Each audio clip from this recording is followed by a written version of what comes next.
you ready? The time has come. Let the show begin. 10, 9, 8, 7, 6, 5, 4, 3, 2, 1, 0. Boom. Oh, shit. We are live. Yeah. Good. Gents, how are you? Man, Doing well. It's like old times. Like a good. I was going to say, same time slot, everything. That's the old wolf pack. Wolf pack. That's right. That's right. Blood brothers. Oh, man. How's your world? Everybody good?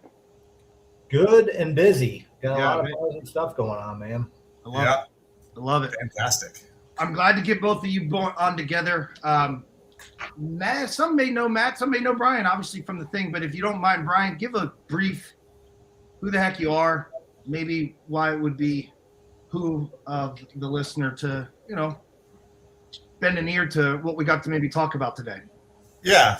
No, so my name is Brian Filius. I've been in home services for the last, let's call it 6 years now. Started out as a designer, carrying the bag in the home, doing the whole song and dance. And as luck would have it, I got to join Joe and move up into leadership with him and learn a lot from Joe. And now I get to lead, along with Matt, lead our company in sales. So it's been a fun ride. Heck yeah, it's been fun to watch you in particular. Matt, what about you, my friend? This year will be my 40th year in the industry. As Joe always likes to give me a hard time, I was there with Moses with the 10 Commandments, and I just took the 10 Commandments and turned it into the 10 steps, right? And so started in the industry, going door to door, selling insulation on a utility bill, worked my way into what I'll call inside sales, where they're actually given appointments. And over the years, been a sales manager, sales trainer, sales manager, general manager, a partner in a company. And a couple of years back, had the opportunity to come work with Joe and with Brian, and been making things happen ever since. For sure, you guys are working your tails off. I tried to explain to you. That's why I was getting the heck away from. No, I'm just kidding. Just kidding. Just kidding. I got to tell you guys, I want to start with a wild story because it just happened that I thought was pretty interesting. So a friend of mine, become a friend, he was a rep for a long time in the industry and then decided to chase his, decided for whatever reason to chase his passion into politics. So we just had a call this morning and I was like, hey, quick question for you. Has anything ever transferred from what you learned in selling door to door, in the home? And he's like, yeah. He goes, matter of fact, he goes, I don't know why all politicians haven't learned this. He's like, but something that we learned. And I go, what's that? He goes, isolate. He goes, you know how many times that they try to like media, whatever. And again, not trying to be political here at all. It doesn't make a difference. That's why I won't even say his name, because then they're going to tag me to him and this to him, and he'll probably lose this election. But he goes, yeah, dude. So when somebody, complains or they're trying to catch you in the middle of something, I'll just say, okay, other than that. And he goes, and obviously it's what we used to do in the close. And I was like, that's genius. I mean, he's like, I do it all the time. They'll be like, they're bitching about something with me or that I did or didn't do, whatever. And he go, okay, other than that, is everything else good? And they're like, he's like, you just watch them freeze. They're like, sure. And then he addresses the issue and he's like, then we should be good. And I just was like, man, okay, I would have thought something else would have transferred. My point, that is kind of the reason why I wanted to share the story, is because I was also talking to another rep. This is not his end game to be an in-home salesperson. And he was struggling with that a little bit, right? Between some pressure from home and just probably the pressure of the position as a whole. And I was like, look, man, most of the skills that you learn selling in the home at the kitchen table or, doing this job, totally you're going to transfer to what your end game is. He ultimately wants to, pursue we'll just call it entrepreneur. But I was like, you're going to have to sell. You're going to have to influence. You're going to have to deal with, objections in that sense, resistance, like to your ideas. I mean, just you name it. And, these skills transfer. And, again, if you decide to sail off into the sunset and chase your future path, I can't imagine that what you're learning and what you're reinforcing in this role won't transfer. And then to talk to quote unquote now a politician, which makes me laugh. That's what he says. Let's isolate it. He's like, I don't know why all of them don't do it. And we always isolate that. We always bring it back to sales, but I've sat in different chairs in the industry throughout the years, and whether it was my responsibility or not, I was just good with customers if they were less than happy, right? You have a customer that's calling, they want to complain, blah, blah, blah. And a lot of times they just want to feel the love. They want to be heard, right? So you listen to the laundry list of things, challenges that they're running into. And then before you give them the solve, other than that, how do you like everything? Oh, I like that. They just wanted to be heard, right? But other than that, solve, and then you're good to go. But what you were saying about the sales, that it's a skill set that you'll have for a lifetime. The people that have had an opportunity to work with, train, that have left our industry and go do other things, it carries over, and they're so much stronger. And nothing against B2B sales, but they're not taught the exact same way, right? Where us, it's a one sit close. We have 90 minutes in most cases to bring that appointment to a conclusion, and they take those same skills, carry that over to B2B, and it's they're head and shoulders above everybody else that they will say that they compete against or work with. So I agree. Yeah, I mean, it's something that you can take with you forever. Yeah, it's one of those things that you can get lost in an argument, right? People, especially politics, they want to distract and move away. But when you isolate like that, find out what the real challenge is, there's no defense for that, really. Because they realize, well, yeah, that was the only thing. And if you eliminate that, I have nowhere to go in my complaint. And so you're able to address the problem. And it works. I mean, it works in family life with spouses and kids. Other than that one thing, it's funny how transferable a lot of the skills in sales are to real life. Just don't let your significant other know what you're doing. Don't tell them. I was gonna say, because then don't pull that sales stuff on me, blah blah blah. Because you guys know my opening line, is how you doing. I always say unbelievable. Yeah. And so when I first met my wife, why do you say that? And I said, because it's either way, right? Unbelievably good, unbelievably bad, and you're never lying. I think unbelievable, right? And she hates when I say that after 30 years, but I still say it. Well, that's impressive. 30 years, but we'll save that conversation for another day. Maybe we'll just have her join the podcast one day. Really get the skinny. So here's what I will say. You guys have combined with your leaders. How many total markets are there now? 11. All right. 11 going on 1,100. And you guys have taken that thing, and 2025 for a lot of people, from a growth perspective, was a big challenge, right? The growth wasn't there that had been in the past, but you guys have, and not even through any kind of acquisition or necessarily, greenfielding or opening new markets. You guys had a pretty solid 2025. I mean, remember, our world, it's always subjective, right? There is no end game, unfortunately. There's no 100% typically. Right. Yeah. But I got to ask, because it wasn't me, because I wasn't there. So maybe, actually, you know what? Maybe it was me. Never mind. We don't even have to. What was it that, where did, you still have to execute, right? Regardless. So what was it that you think you guys did really well with, with everything else going on, all the outside circumstances? I mean, you guys face the same problems anybody else does. You're using the same banks for financing. You're using the same tech, right? You're probably getting your leads from the same general. I mean, there's nothing unique there that I know of, right? I don't know. What is it? There's got to be something. If you don't mind sharing, I mean, maybe you guys have some cool secret that you can't share, but tough shit. If you're on here, you got to share it. Yeah. No. And here's what I would say. We could share it. Most people aren't going to do it anyway. Right? Oh, that's true. There's the truth of it. Okay, we can end this thing now then. Yeah, but hopefully they'll put things into place. But I mean, I don't know that we reinvented the wheel, and it's hard, I think, for Brian and I both to talk about ourselves. like we did all this, and we really didn't. I mean, we have a great team that we have an opportunity to work with, and give Joe all the credit in the world. I always like to say Joe got the train on the track headed in the right direction, and Brian and I have just had the opportunity to keep stoking the fire, right? And one of the things that I think we've been fortunate with is that we have the buy-in from our team, from our senior sales managers, our assistant sales managers, the people that we hire. You know, everyone says this, and I know it kind of sounds like BS, but we're hiring for culture with the idea that we can teach them what we do.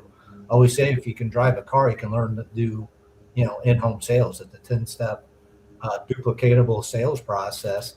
And, you know, you get it memorized, internalized, personalized, it can become pretty easy. But I think one of the biggest things that we were able to do is get people to get out of their own way. And what I mean by that is just with the mindset to go in, give a presentation, nothing more, nothing less, detach yourself from the outcome. And our goal is to bring that appointment to a conclusion, where everyone else in the industry will say our competition is their goal. As soon as they knock on the doors, they want to sell it. That person has their money in my pocket, and it's my job to get it away from them. We don't go in with that attitude. We go in as we're going to present.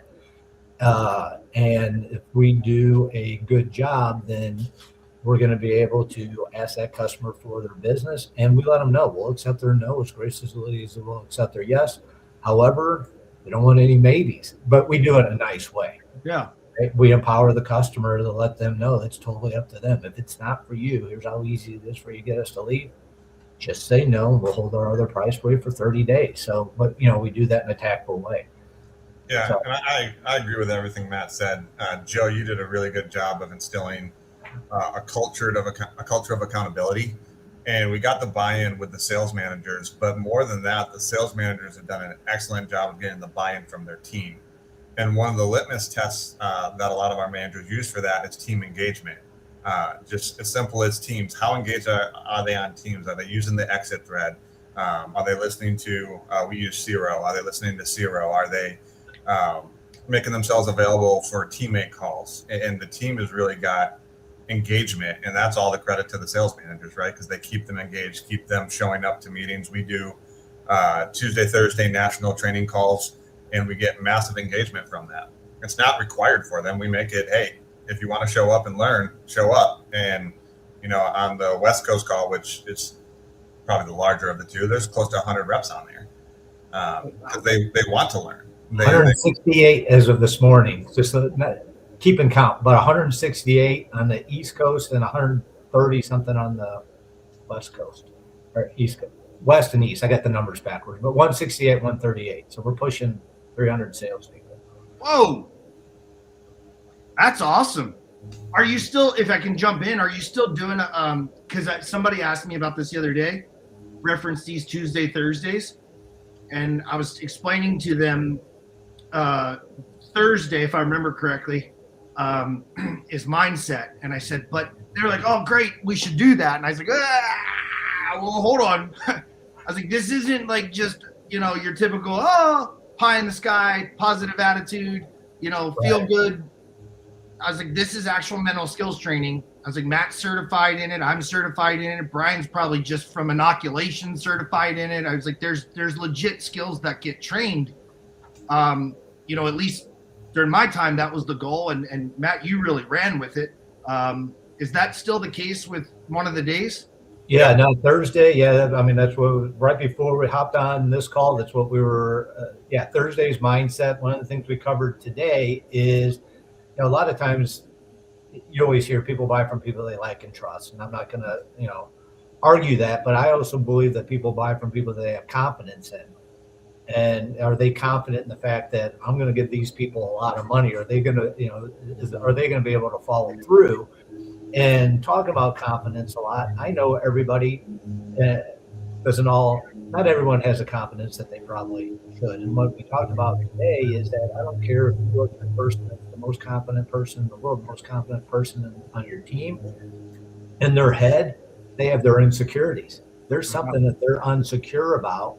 And here's the thing, is that you're not alone. So when you're thinking, man, I'm not good enough. I don't know enough about this. This person's going to see past me. This person's a doctor. They live in $1 million house.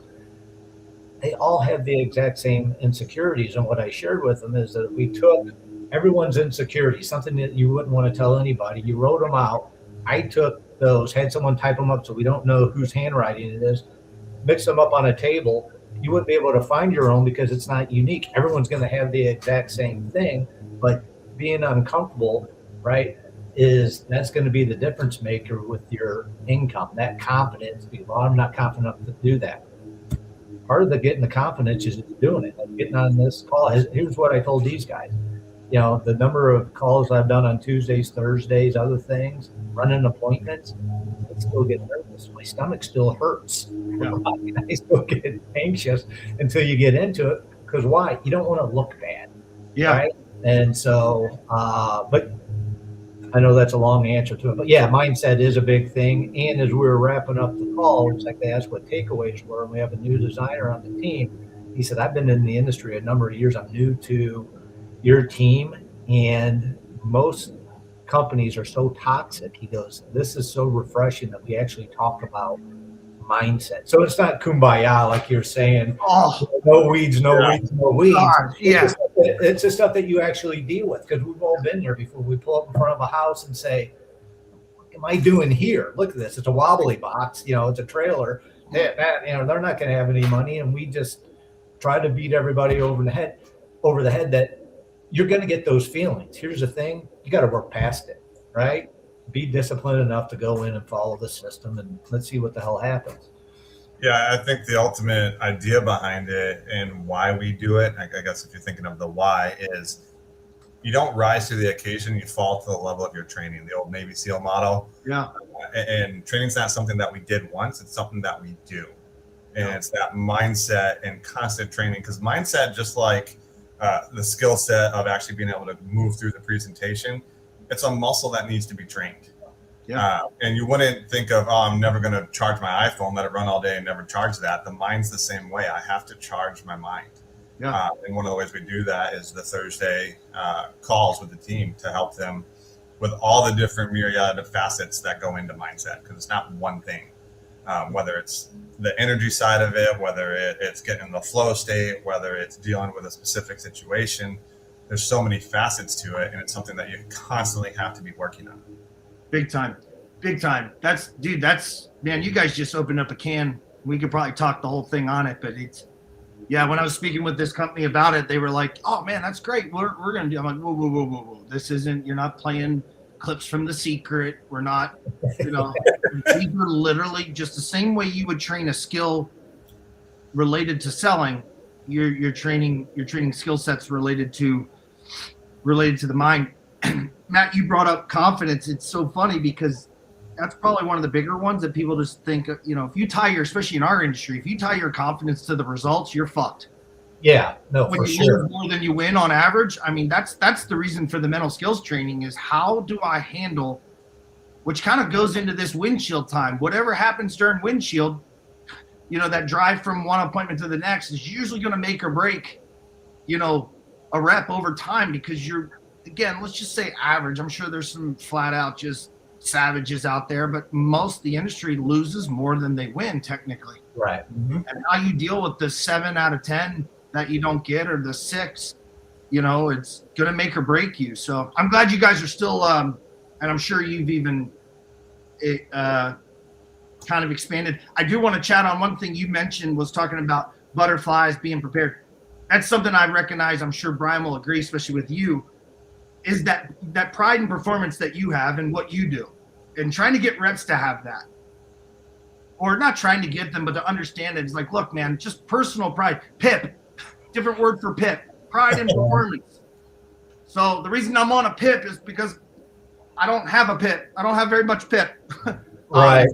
But I think that's something that you have. But Tiger said it once too. He's like, dude, the day I don't have butterflies on that first tee box, the day I got to get out of this game. Right. Yeah, because you don't want to look bad, things like that. And but that preparation, and one of the things I always like to share with the team is it's easy to be good in this industry because everyone else is so bad, because most people aren't taking the time to prepare, right? And we have a scripted sales presentation that we go through, and a lot of times people, I don't want to be scripted. And our goal is not to have people sound like robots either, but once again, it comes into that confidence. is that you know exactly what to say and do from the time you knock on the door to the time that you leave. And the advantage I think that we have as salespeople in our industry, and this is the only industry that I know, but I know at the end of my presentation, in most cases, I'm only going to hear a handful of things. So I have an opportunity to prepare for that before I run the appointment. The homeowner's not sitting there before the 2 o'clock and saying, all right, honey, they're going to come in, they're going to say this, we're going to say that, blah, blah, blah, blah. They're not rehearsing it, right? We have that opportunity. And that's why I'm saying it's easy to be good in this industry, because we can drill, practice, and rehearse that. And it's easy to do, but it's easy not to, right? And most people won't.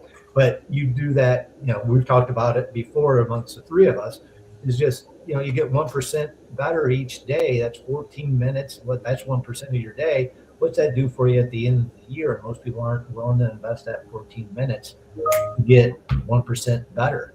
And so, preparation is a big deal as well. For sure. Brian, were you going to add on to that? I didn't want to cut you off. Oh, yeah. No, the only thing I guess I'd add is that preparation it's building that scar tissue.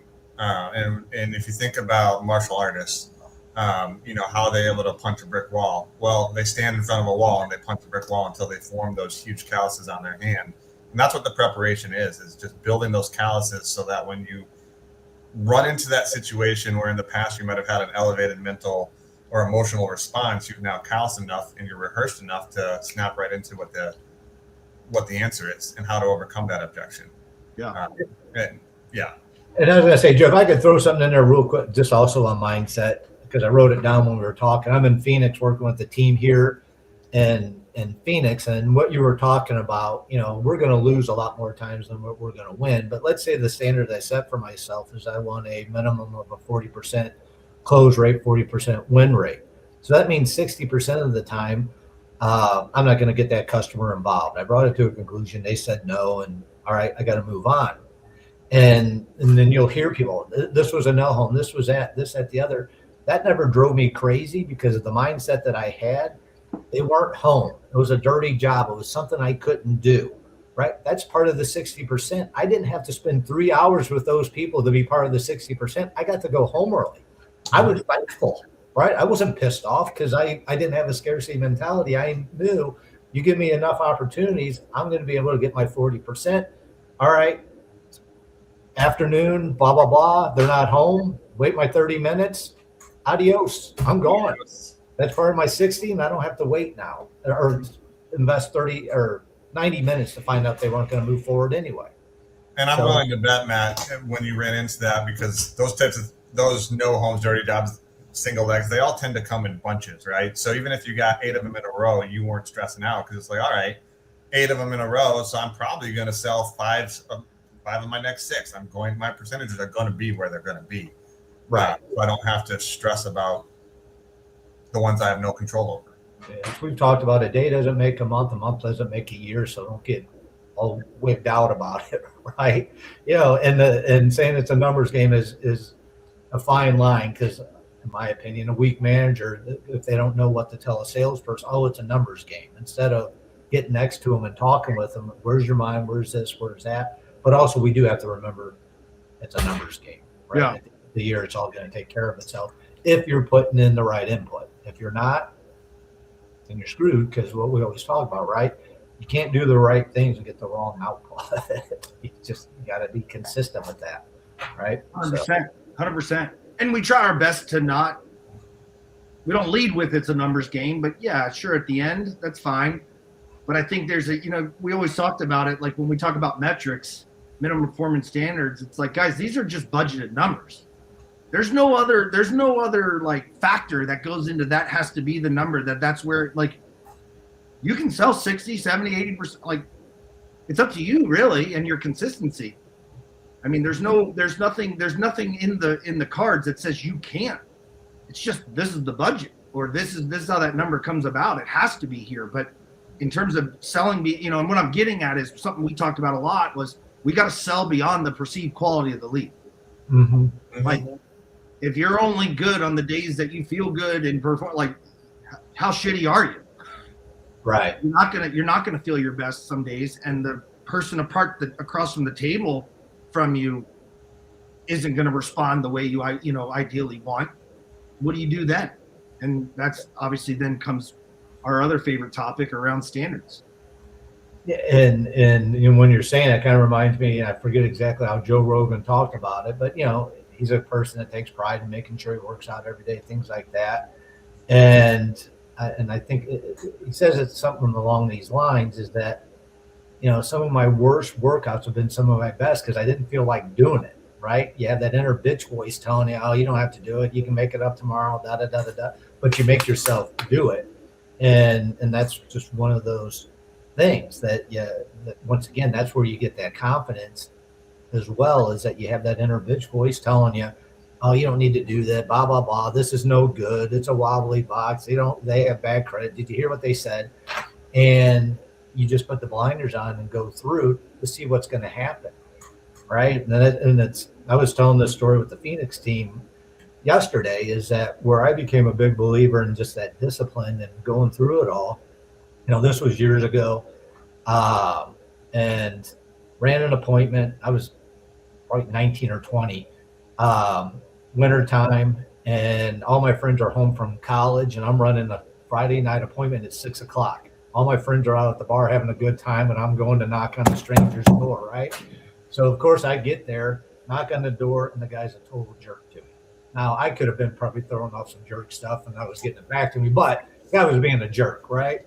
And, you know, ask him a question, one word answers, this, that, the other. I'm getting 7 bids. You're number 4.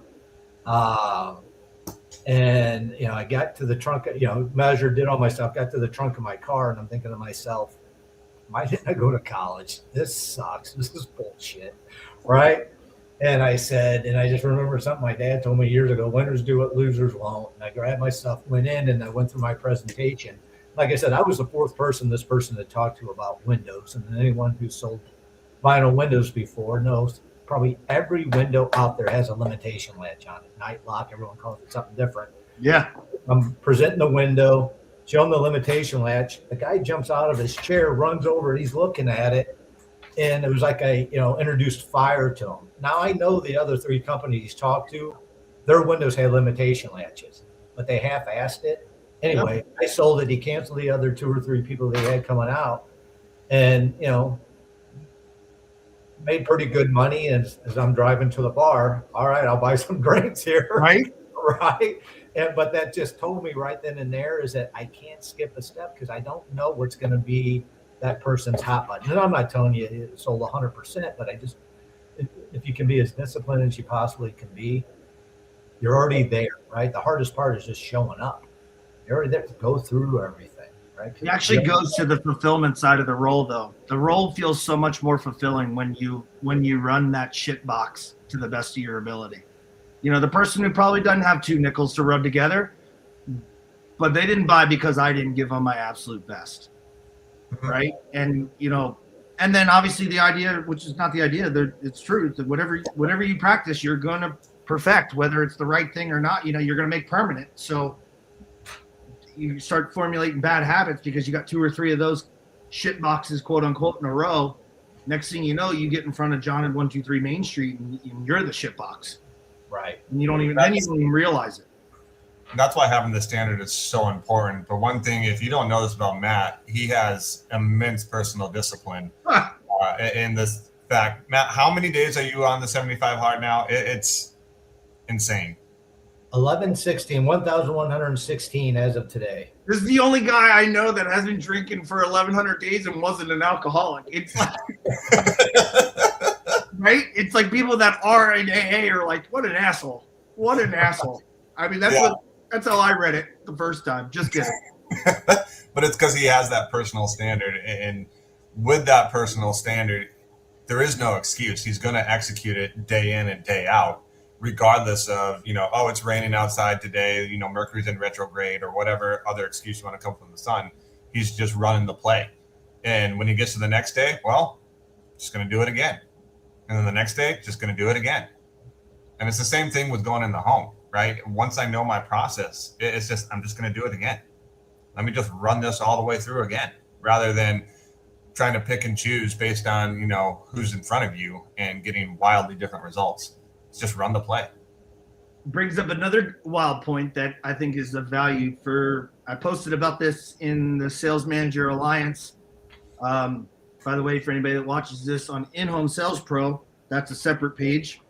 But I talked about how, the best sales managers are really tight with their scheduling. And what I'm getting at is, in order for you to work out twice a day, read 10 pages, that can be done anywhere. But like those things, I'm assuming with your travel schedule, 30 plus weeks a year, obviously you don't reside in Phoenix.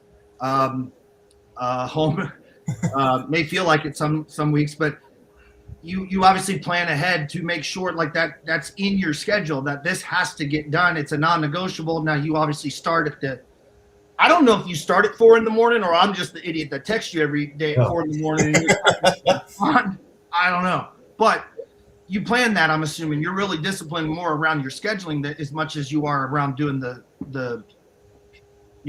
task. Yeah, no, I mean, you have to set that aside, but yeah, no, every morning I'm up at 4 o'clock. If I'm at home, if I'm traveling, I could be up at 1, 2 o'clock, so I can get my workout in, so I can do that before I hop on a plane. But yeah, to that point is having all that laid out, right? Is having that plan so that at the end of the day, it's because I think that's what happens a lot of times is that we have the best intentions and we don't have everything laid out. We don't have everything planned. And I'm not telling you everything goes 100% to what the plan is, but yeah, to your point, I try to have everything kind of planned out, and I keep a checklist, old school, right? Paper, I write my list out and then I cross it out as I go to it. So a little bit like you're in kindergarten, but I get to put a check by my name that I had more wins than I had losses that day, and there's a sense of accomplishment by doing that. But having that laid out, and that's time that you're spending with, because I don't have time for one-on-ones. You have to create that time for the one-on-ones with your team, right? We talked about showing the homeowner love. You have to show your team members love as well, right? And let them know that you appreciate what they're doing. And sometimes with the one-on-ones that we'll have, and I'm sure it's probably the same with Brian, is that sometimes business isn't even discussed. It's just catching up, what's going on, this, that, the other, and spend, we'll say, that quality time instead of just all the X's and O's all the time. Well, there's only so much X's and O's that you can honestly talk about. Mm-hmm. You know what I mean? I always joke about it, and it happens every year, but like it was 2025. Some guy wrote an article, 25 closes that you need in 2025. And I go, if I need more than SALES and maybe like, hey, you want to do this or not? Like, I'm in trouble. I'm out of this business. I can't do it. Like, that's insane. 25 closes for 2025. Right. Don't help yourself. Yeah. Bro. Master one. I guess that's the best advice I can give is master one. It's as easy as SALES because I can't spell. It's that simple.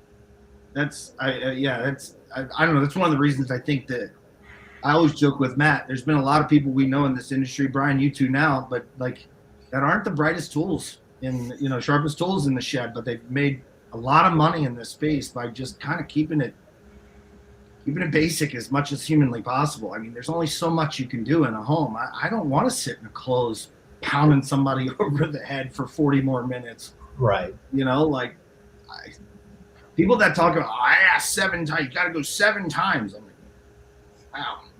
Right. Yeah, and I know. Without giving new information 7 times? I mean, just, all right. I don't have no idea. Yeah, I think that's one of the reasons some people that would probably be really good in our industry shy away from it because of maybe their first exposure to it is a little, depending on where you're at, it is a little greasy. You're saying things that are, because I've been in, I won't name any names, but I've been to different roundtable meetings, things like this, and I hear what people are doing, and I said, I just don't feel comfortable with that. And with this, at least with the system that we teach, is that you don't have to. Is there going to be a little tension as you get closer to the price? That's just kind of human nature, right? But you're not hammering those people because you've empowered them to be able to make the decision. And to your point, if I have to go through 28 closes, there's so many things I missed up to that point. if I had 28 more, I'm probably still not going to get them involved. And if I do, I'm probably going to be catching a cancellation pretty quick. And they're just deciding that to get me the hell out of the house. So what do you got? Here's another thing that I'm curious about. 11 markets. You guys are centralized with your leads, correct? Correct. So the leads come out of the same place from the same people setting them.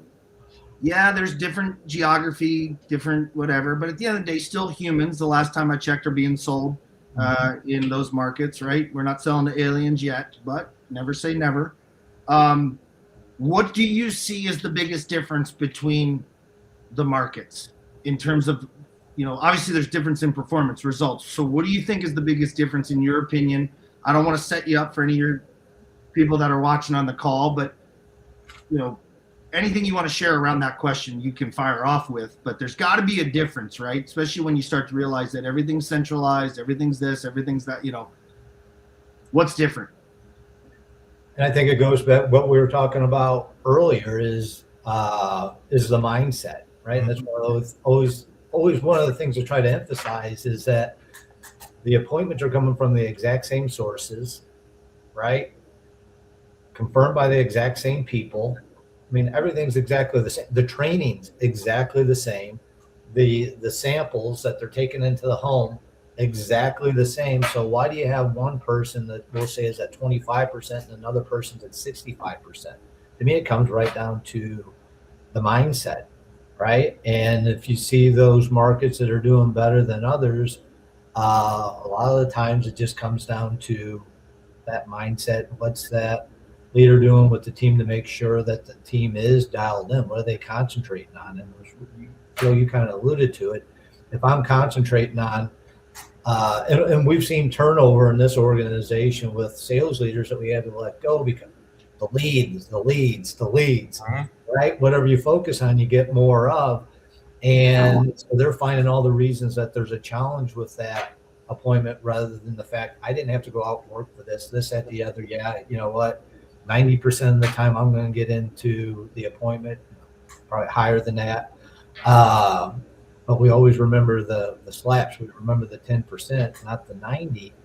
But say this is that it really does come down to that mindset is that just go through that presentation, nothing more, nothing less, and just have the discipline to, regardless of what you hear, just do it.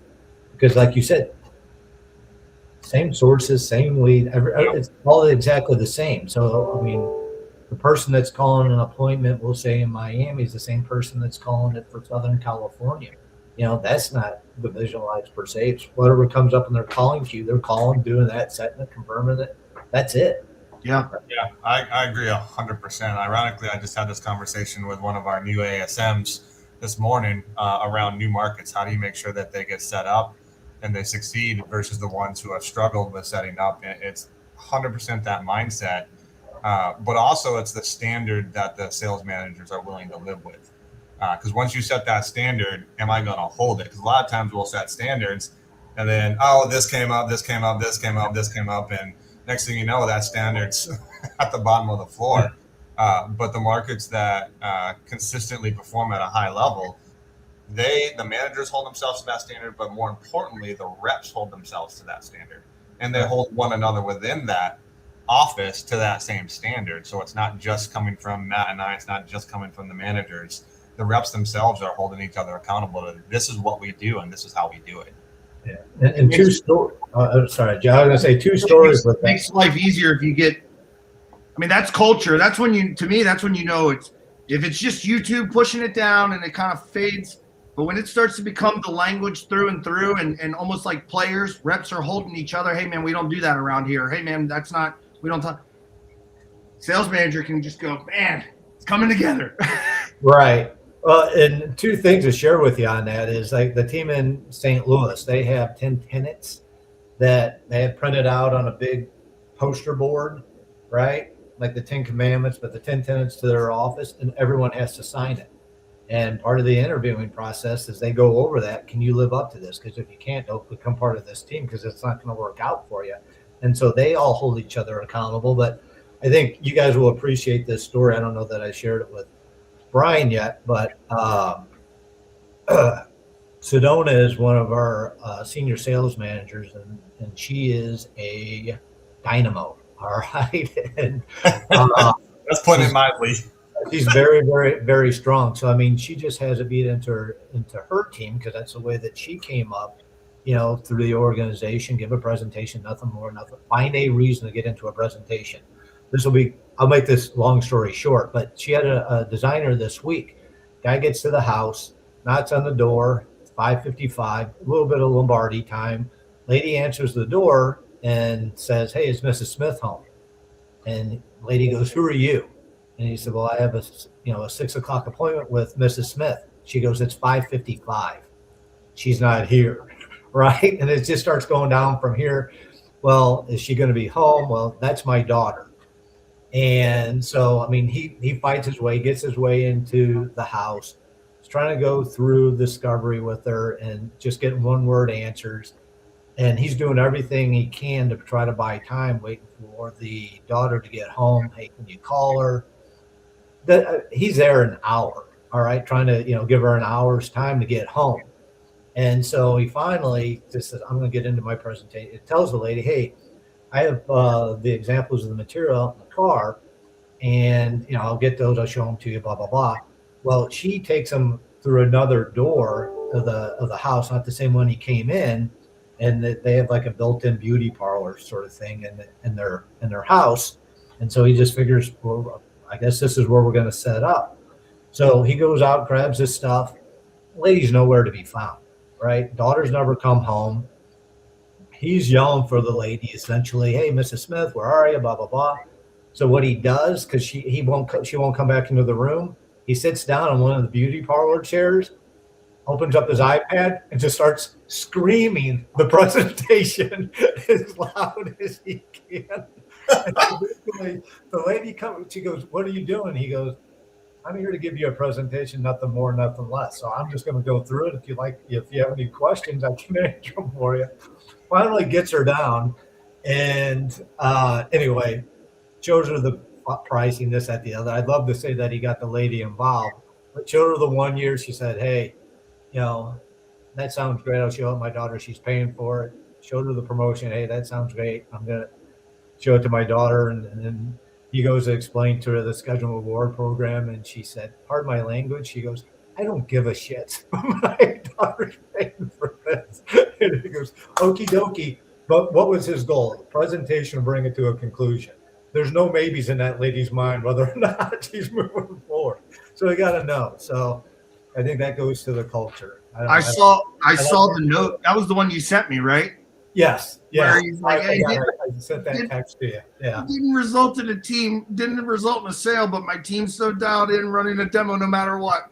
Love it. I mean, That's the culture. That's Sedona is a great example of the accountability side, and I know she probably met a lot of resistance with it in the beginning, and I can't wait to have her on an episode here to talk about it. Mm-hmm.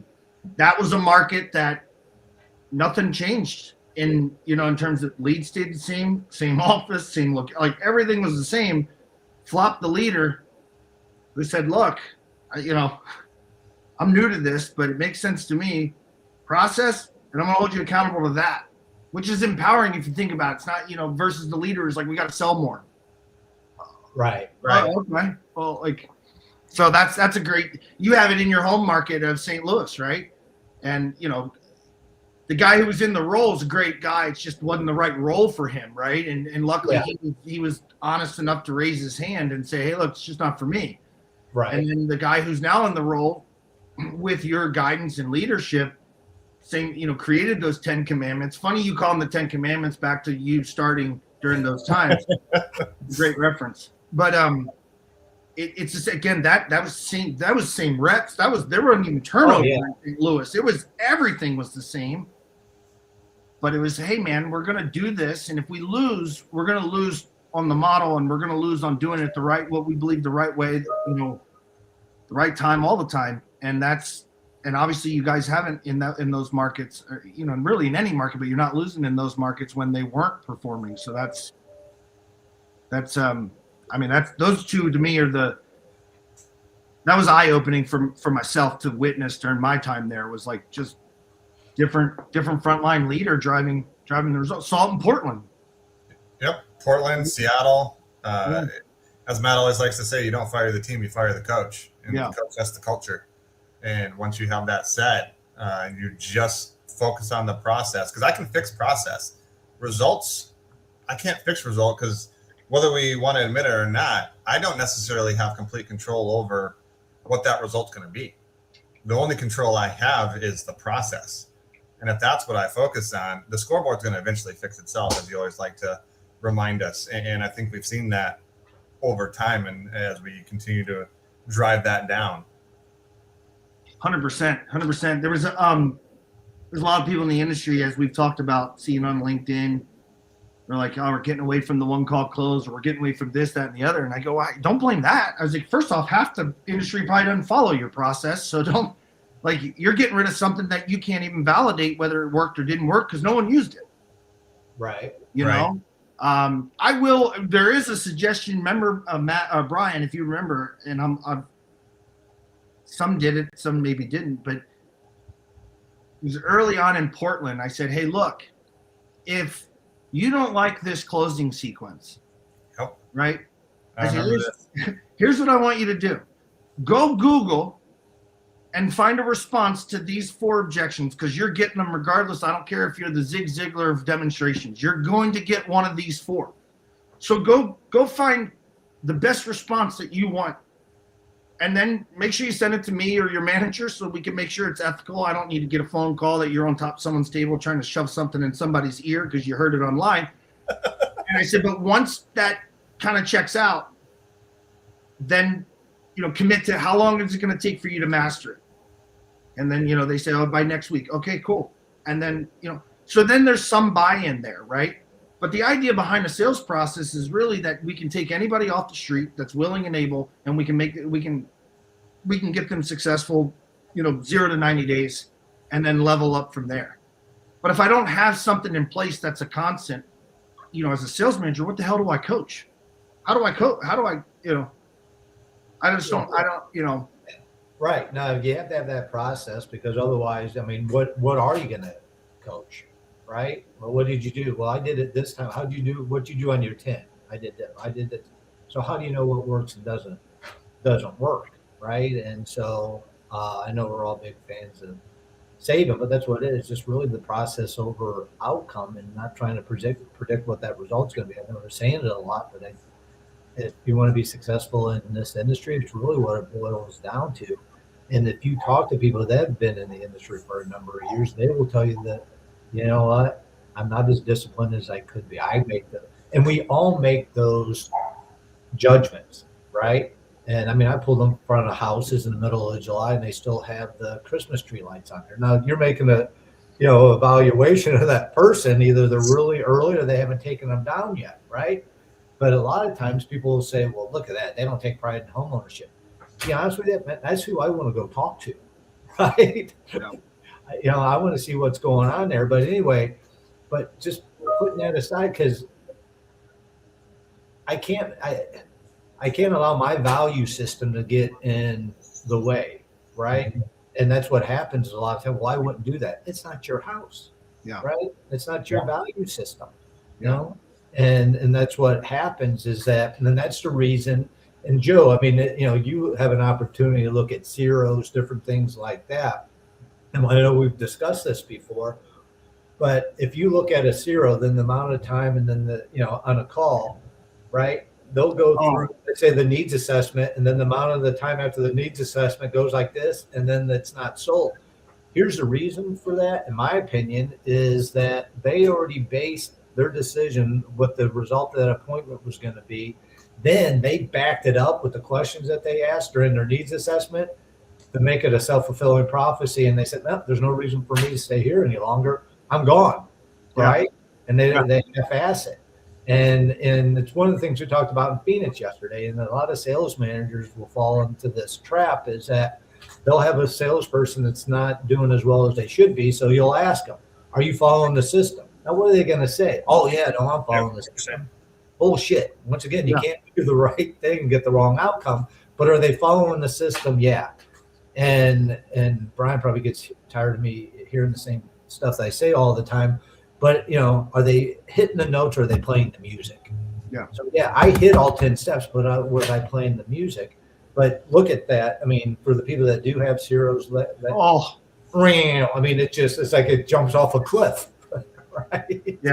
Yeah. And for anybody that's asking, so you have a scorecard on most of these AI programs. It'll be, you have 10 steps, and then what percentage of each step, is your team hitting on those steps? 80%.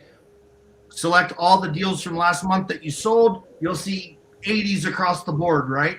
And then change that to all the deals you demo no sold or pitch missed. And by like you're saying, discovery / inspection, 40, 50, 40, like it just tapers off in terms of how much on model you are.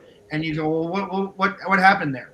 Because all those things are in your control. Why is it only on pitch misses that thing tapers so bad? The results is you attach yourself to the outcome or the likelihood of the outcome, which is just dangerous because, I mean, most people don't lead you to believe that it's going to end well anyway. They're always trying to kind of protect themselves a lot of the times, or the ones that do look like they're going to close don't.